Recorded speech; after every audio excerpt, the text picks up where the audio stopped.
Assalamualaikum warahmatullahi wabarakatuh. Bertemu lagi dengan Ustazah Indah dalam pelajaran prakarya dan kewirausahaan. Dalam video kali ini, Ustazah akan membahas subbab baru, yaitu jenis bahan kemas olahan makanan khas daerah. Jadi di pertemuan sebelumnya kita sudah membahas tentang teknik pengolahan, misalnya pengolahan kering, pengolahan basah, dan pengolahan minyak. Sekarang kita akan membahas bahan kemas yang merupakan tahap akhir dari sebuah produksi olahan makanan khas daerah. Bahan kemas adalah tahap terakhir dari sebuah proses produksi dan berperan penting dalam usaha pengolahan makanan. Makanan dengan penampilan yang menarik akan menggugah selera karena untuk mengkonsumsi makanan pertama-tama pasti dengan pandangan mata. Nah, di sini kemasan itu memberikan daya tarik kepada konsumen.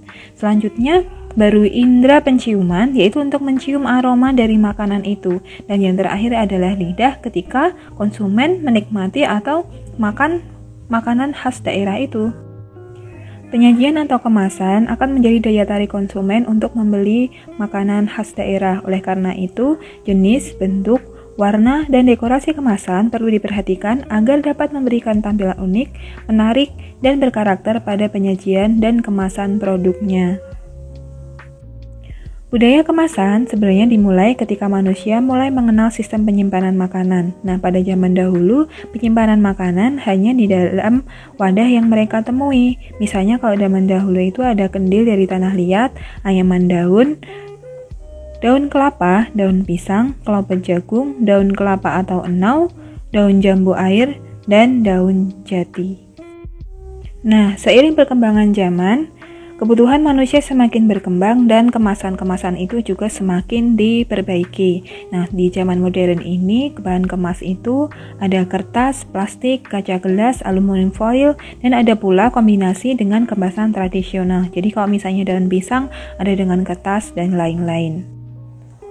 Bahan kemas selain untuk menarik perhatian dari pembeli atau konsumen, juga memiliki fungsi yang lain. Yang pertama yaitu menyiapkan barang produk untuk didistribusikan, disimpan, dijual, dan dipakai. Selanjutnya, untuk membantu mencegah mengurangi kerusakan pada produk, melindungi produk yang ada di dalam kemasan dari pencemaran atau kotoran yang ada di lingkungan luar, melindungi produk dari gesekan, benturan, atau getaran, dan yang terakhir adalah membentuk produk yang misalnya bentuknya cair atau lunak agar mudah disimpan dan mudah didistribusikan.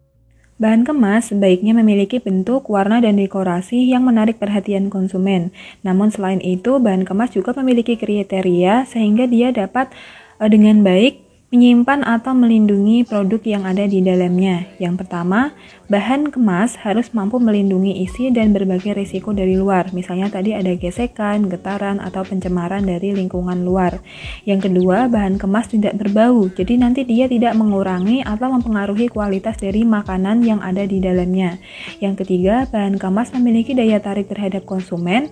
Yang keempat, bahan kemas mudah diperoleh oleh produsen di sekitar lingkungannya. Dan yang terakhir adalah bahan kemas disertai label yang berisi informasi nama produk, tanggal produksi, nama produsen, berat bersih, komposisi makanan, merek dagang, tanggal kadaluarsa, dan efek samping.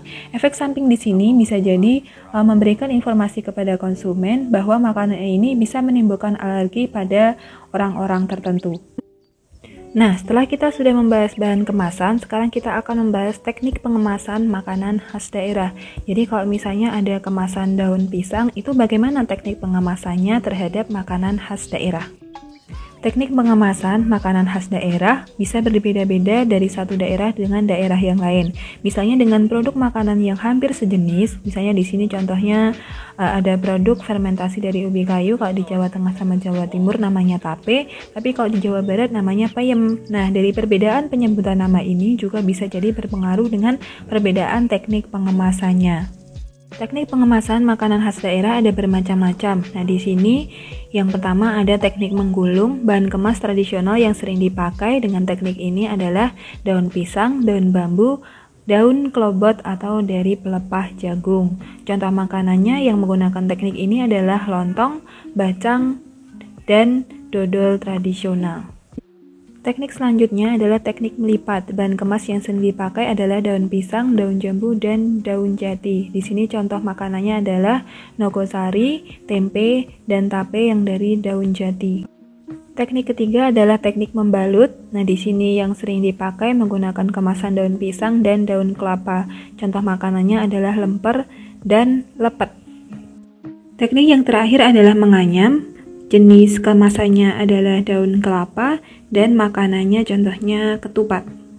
Teknik pengemasan yang udah Ustazah jelaskan barusan bertujuan untuk melindungi makanan dari kerusakan, juga merupakan daya pikat bagi orang-orang agar tergiur untuk menikmatinya. Pada perkembangannya, manusia mulai memanfaatkan bahan kemasan yang dibentuk secara khusus untuk keperluan mengemas, yaitu dengan dibuat bahan kemasan dari kaca, kemudian dari perunggu. Kemudian ada kombinasi dengan bahan-bahan modern lainnya, misalnya tadi dengan kertas atau plastik atau aluminium foil. Nah, di sini harapannya agar makanan itu menjadi lebih mudah disimpan, didistribusikan, dan dinikmati oleh konsumen yang ada di banyak daerah. Nah, sampai di sini dulu materi kita hari ini, yaitu jenis bahan kemas olahan makanan khas daerah. Selanjutnya, untuk menguji pemahaman kalian, Ustazah akan memberikan tugas yang akan Ustazah upload di modul belajar umum. Semoga materinya bermanfaat, kurang lebihnya mohon maaf. Wassalamualaikum warahmatullahi wabarakatuh.